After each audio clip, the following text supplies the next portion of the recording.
আসসালামু আলাইকুম, কেমন আছেন সবাই? আশা করি আল্লাহর অশেষ রহমতে সবাই ভালো আছেন। আলহামদুলিল্লাহ, আমিও ভালো আছি। শাহিনুরস রেসিপিতে সবাইকে আরও একবার ওয়েলকাম জানাচ্ছি নতুন আরও একটি রেসিপি দেখার জন্য। আজকে আমি তৈরি করে দেখাবো ভীষণ মজার এবং মুচমুচে পটলের পাকোড়া বা পটলের চপ।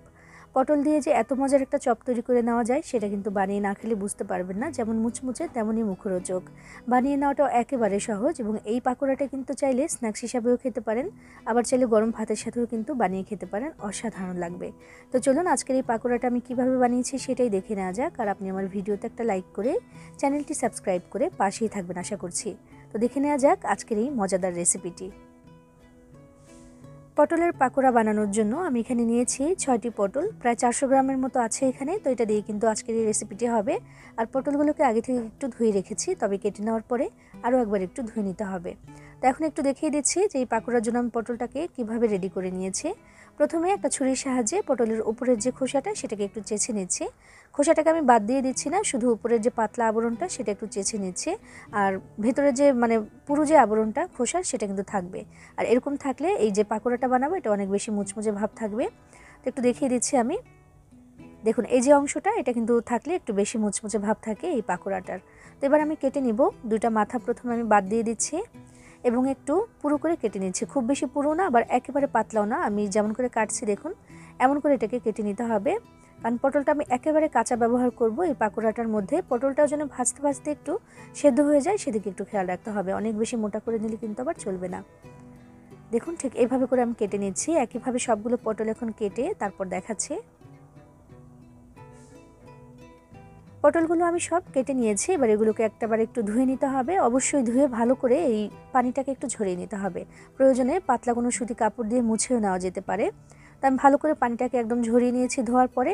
তো এবার এখানে দিয়ে দিচ্ছি আমি আধা চা চামচ পরিমাণে লবণ। লবণটাকে হাত দিয়ে খুব ভালোভাবে এই পটলগুলোর গায়ে গায়ে একটু মাখিয়ে নিতে হবে, কারণ আমি যে পাকোড়াটা বানাবো ব্যাটারের মধ্যে চুবিয়ে, সেই ব্যাটারটার মধ্যে কিন্তু লবণ থাকবে।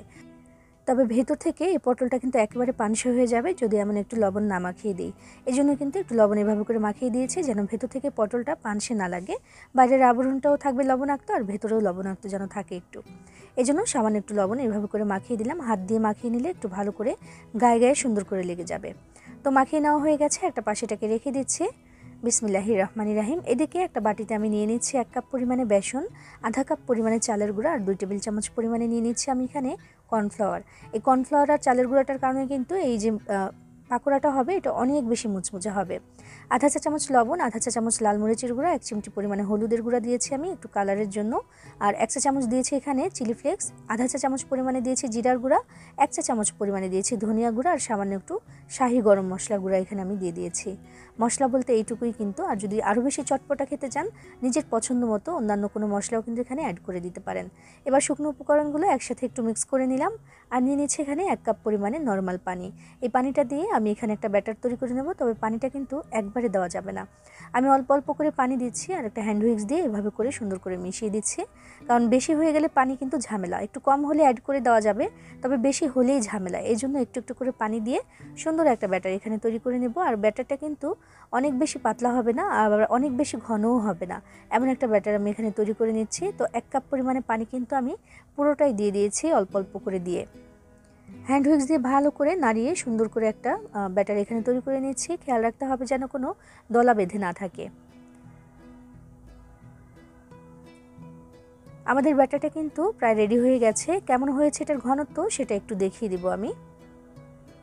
1 কাপ পানি কিন্তু লেগেছে আমার।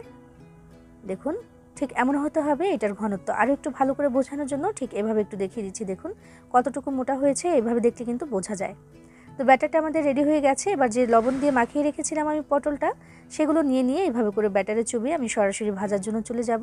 চুলা আগে থেকে আমি তেল গরম হতে দিয়েছিলাম। বিসমিল্লাহির রহমানির রহিম। এক এক করে পাকোড়াগুলোকে এভাবে করে আমি এখানে ছেড়ে দিচ্ছি। আর এই ধরনের পাকোড়াগুলো ভাজার সময় এরকম একটু বেশি তেলে ভাজলেই কিন্তু ভালো। একটু ডুবো তেলে ভাজলে দেখা যায় যে পাকোড়াগুলো ভেসে একটু উপরের দিকে ওঠার জায়গা পায় আর ভাজাটাও সুন্দর হয়।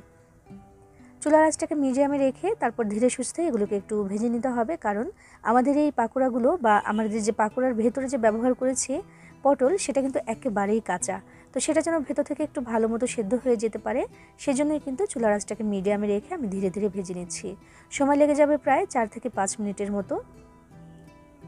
আস্তে আস্তে ভাজলে আরও একটা উপকার হচ্ছে যে উপর থেকেও সুন্দর করে একদম মুচমুচে হবে, ভেতর থেকেও সেদ্ধ হয়ে যাবে। আর বেশি যদি বাড়িয়ে দিয়ে চুলার আঁচ, দেখা যাবে উপর থেকে একদম কালারটা চলে এসেছে, তবে ভেতরের পটলটা কিন্তু কাঁচাই রয়ে যাবে। এই জন্যই কিন্তু আমি চুলার আঁচটাকে মিডিয়ামে রেখে তারপর ধীরে ধীরে ভেজে নিচ্ছি। একবার দুইবার না, বেশ কয়েকবার করে উল্টে পাল্টে সুন্দর করে এপাশ ওপাশ করে ভেজে নিতে হবে আমাদের এই পাকোড়াগুলোকে।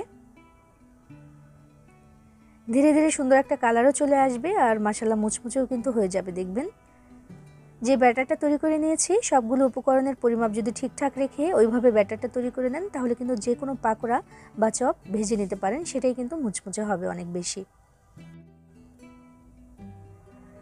মাশাআল্লাহ ধীরে ধীরে কিন্তু কালারটা গাঢ় হতে শুরু করে দিয়েছে, বোঝা যাচ্ছে যেটা মুচমুচে হয়ে যাচ্ছে আর ভাজাও হয়ে যাচ্ছে। দেখতে পাচ্ছেন মাশাআল্লাহ অনেক সুন্দর হয়েছে। এবার আমি এগুলোকে তেল থেকে ছেঁকে তারপর তুলে নিয়েছি, আর বাকি যেই পটলগুলো আছে সেগুলো দিয়েও এখন পাকোড়া ভেজে তারপর তুলে নেব। যে পরিমাণে আমি পটল নিয়েছিলাম, আমার মোট 3 ব্যাচ লেগেছে এগুলো ভাজার জন্য। দেখলেন তো কত সহজে তৈরি করে নেওয়া হয়ে গেল ভীষণ মজার এবং মুচমুচে পটলের পাকোড়া। পটলের সিজন কিন্তু প্রায় শেষের দিকে চলে এসেছে। শেষ বেলার এই পটল দিয়ে চাইলে আপনিও কিন্তু তৈরি করে নিতে পারেন এমন মুচমুচে পাকোড়া। একবার খেলে বারবার খেতে ইচ্ছে করবে, এটা এতটাই টেস্টি হয়। দেখুন একটা ভেঙে দেখালাম, ভেতর থেকে পটলটা একদম পুরোপুরিভাবে সেদ্ধ হয়ে গেছে। এবার এটাকে চাইলে কিন্তু ভাত দিয়েও খেতে পারেন, আবার বিকেলবেলা বা সন্ধ্যাবেলা চায়ের সাথেও খেতে পারেন স্ন্যাক্স হিসাবে। আমি এটাকে স্ন্যাক্স হিসাবেও খেয়েছি, আবার গরম ভাতের সাথেও খেয়েছি। অসাধারণ লেগেছে মাশাআল্লাহ। বানিয়ে খেয়ে দেখবেন, ভালো লাগবে আশা করছি। সবাই ভালো থাকবেন, সবার জন্য সবাই দোয়া করবেন। আল্লাহ হাফিজ।